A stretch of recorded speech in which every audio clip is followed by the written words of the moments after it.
Alright, so I got a little bit of time today. I'm gonna do a review on this V-Rake here, a 16-wheel Enorossi, but comes with a very clevis hitch. Got a couple adjustments on it to for different drawbar heights, I guess. So not a whole lot, but there's something though. Two hydraulics, one for the open the wings up and one for the lift and lower. The wings are dual acting, double acting cylinders, and the lift they're only single acting cylinders. So they do have restrictors on here, hydraulic flow restrictors on these hoses here. I forget how they work. They got a jam nut. Where's that jam nut at? Oh, right here, yeah. They got a jam nut here, and you rotate these things either way, these large things, to either let more oil flow through or less, for regulating the speed at which it operates. So because a lot of these modern tractors have such high hydraulic flow that even though like this tractor I have them turned down all the way, it still would be really fast yet. So kind of nice. I mean, they're a little finicky to get them set where you want it, and then, you know, chance of leakage, I had to work with them a little bit, but for something like that, they're kind of handy. So once you get them set where you want them, you pretty much slap them down and you're good to go then. The wing locks, it's actually kind of double system. They get locked right here. I'll show that more in a little bit here, but they get locked up here. But for like really securing them down the wings for transport, they got these arms here. Look like little 3-point arms linkages, one for each side.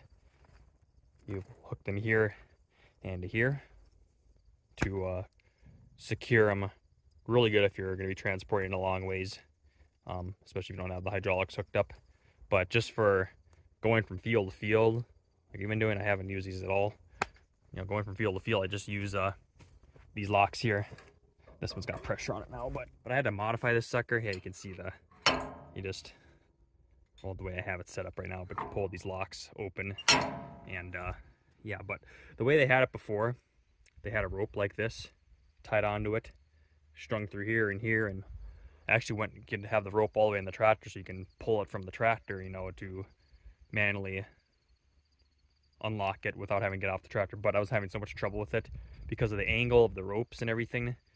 I could not get it to. It took so much muscle, put it that way, because these ropes, just the way everything would be angled and everything. So I gutted it. I was trying something else, but I just gutted it though. Took it completely off, and I just use tarp straps now. Short tarp strap. Hook it on here. You're unlocked. Do that for both sides. So yes, I got to get off the tractor, but this is so easy, and then I actually can leave it unlocked if I'm not going that far. I'll just leave it unlocked the whole time. Then when I'm done for the day or have to go down the road, highway or whatever, just come out, unhook them, slam them shut, good to go. Easy peasy. Much simpler. Tarp straps, amazing. So that's one thing I have. Just the reason why this rope went so hard, it's just because of some of the angles here, trying to pull through all these eyelets, and plus then I was having trouble with managing the rope up here too. You know, sometimes using a cab tractor, the ACO or the Massey, you got to get it into the cab then, plus having the rope up here, then having it hooked somewhere where it's not going to hook the tire, because I was kind of worried about that. So it was kind of a, I don't know, inconvenience, put it that way. I mean, good in theory, but I'd say a poor execution though for that system. I just didn't like the rope system, so gutted it, put tarp straps on, good to go. Works pretty darn good now. Wheels are on what do you want to call a caster. The brake here, this is mainly for going higher speeds down the road, transport. You don't want your tires to flop back and forth, so you tighten these down. They're literally a brake, so they can't start going out of control going down the road. So, but for field work and anything, you have these loose then, or really close to loose. So you have down pressure adjustments just with the spring here. You know, have the spring hooked where you want it. But it's also got another adjustment too for down pressure and everything too, with this adjustment knob back here. Loosen the jam nut, spin it in for less down pressure because it limits how far down this whole thing slides back, or you spin it this way and you have more down pressure then. So the back wheels here are adjustable width. They got 4 adjustments here. Narrowest, widest. This is where we have it. This is where we kind of get the best of both worlds, I guess. I mean, with a thin crop should actually have it back here, but for the most part, where we have it set, you either have it here, and we actually ran it here last year, but it's just a little too wide sometimes. So if we're giving a better, nicer, squarer bale, so we kind of run it here. But I suppose if it's a really light crop some year, yeah, this we have to put it back there then. So kind of works better with 2 people to move this a little bit quicker. One person can do it, but just gotta kind of takes a little bit of muscle. And then if you adjust this, you're probably gonna have to adjust this then too on a different chain link then to get, because you know you're moving the whole wheel one way or the other. So you either have to adjust this, or if it's a lot, like we had to do first off when we first adjusted this, we actually had to loosen this on the rod because it just wasn't actually going down enough down pressure properly. So even though we had the spring loose, it was actually limiting it, or it wouldn't have enough down pressure. So that's just one thing to make note of. Just a simple manual design, so not hydraulic adjust. Yeah, I should mention you, the Enorossi is actually it's owned by H&S Citrix. This is actually the cheaper, lighter weight version of the H&S rakes. So very similar design, but just a lighter version, lower cost version. Oh, yeah, two grease points here. It's got a walking axle, which is, I don't know. there's grease zerks bottom and top. The top one is next to impossible to get to. I wish there was maybe just a solid axle. Yes, it does probably ride better down the field, walking axles, but I don't know. Could have made it a solid axle instead. Our Rouse rake is the same way, except it's just a solid axle. It's not walking. It's pretty beefy. So yeah, it's a long stroking cylinder here for the wings. It's a super long cylinder. I mean, look at that thing. It's I don't know. See how it holds up, I guess, over these next few years, but it's a pretty long system. But we'll see how stout and robust it is.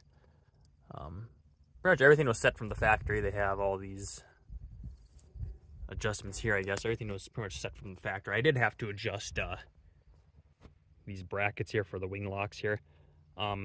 This one, or was it the other one? I don't remember which one it was. I can't tell if it was the other one or not.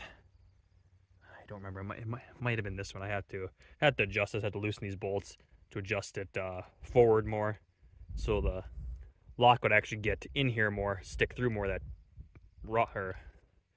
piece here would stick through more, so this thing would keep locked because I've had it. Because before I adjusted, you hit an uneven spot or just right, it would actually pop out. You know, this thing wasn't even doing anything, so I had to bring that a little bit closer so it would lock more securely then. One thing to make note of, if you got heavier or fluffy, really bigger fluffy windrows, you might have trouble with plugging. I've had some problems here this year with some of the sloughs here. We had some, stuff that's just dead ripe or really fluff, a lot of fluff. The windrow is so big, it's light, but it's so big and fluffy that the hay kind of can catch on here, on this rod here, or it can actually I don't know, it's kind of acting funny, like it would catch on the rear wheel here too, if it was longer, fluffier hay, where this wheel would actually kind of stop spinning sometimes, and it would just start to plug back here then. So, I mean, there's not a whole lot of room back here. It's, I don't know, this part is maybe 5 feet tall back here. Maybe it's 5 feet at most, 4.5, but then you look down here, then, it's a little bit less then. So make note, it's like I say, it's not meant for super heavy stuff, but just a mental note though. Yeah, I don't know what else there is to talk about. I mean, it's a basic V-Rake, so we bought it because I bought my crimper haybine head a couple years ago, so we decided to buy a smaller V-Rake, like this lighter duty V-Rake, for merging 2 of the windrows together.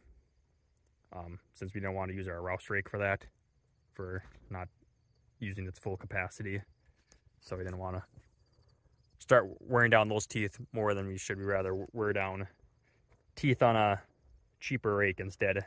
So that's why we bought this rake, for that reason. So plus, and then using it, you know, it's a little bit more handy than the rouse rake because it's, you know, it's quicker to hook up, less stuff to deal with. But so it's come in handy a few times when you didn't have to use the rouse rake. So for heavier duty stuff, yeah, that rouse rake will run circles around this thing. There's no comparison. But for what we need it for, though, what we bought it for, it works pretty good.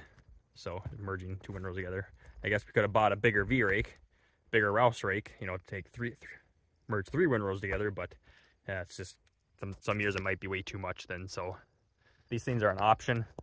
The wind guards, that's an option, add-on option. I highly recommend it. So they just use heavy zip ties on here.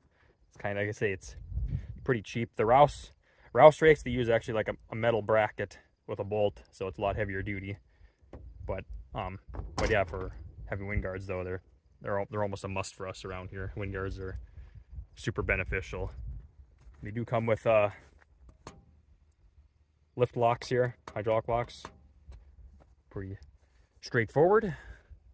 Doesn't take a whole lot of horsepower. This tractor's almost too much for it. So this is a 130 horsepower tractor, but it's, you know, what's available, I guess. So our smallest tractor is only 100 horsepower. So that thing pulls this like nothing. So it's really doesn't really take a whole lot of tractor for them. So if you guys got any questions, I'll try to answer them best we can. We bought this out of Schaefer's, out of Valley City, well, technically Rogers, North Dakota. So where we buy from their H&S and Vermeer dealer. So we usually work with them quite a bit. So good dealer. It's the same place where we bought our Vermeer baler from too. The same place. So yeah, but I can't say haven't had, I mean, except for those two things, you know, the wing locks and a little bit of plugging, a little bit, you know, heavier, fluffier windrows, you know, but I haven't had any noticed anything wrong with it, you know, from the factory, although like quality control wise, talking about, you know, because I guess I just had to adjust this bracket yet, and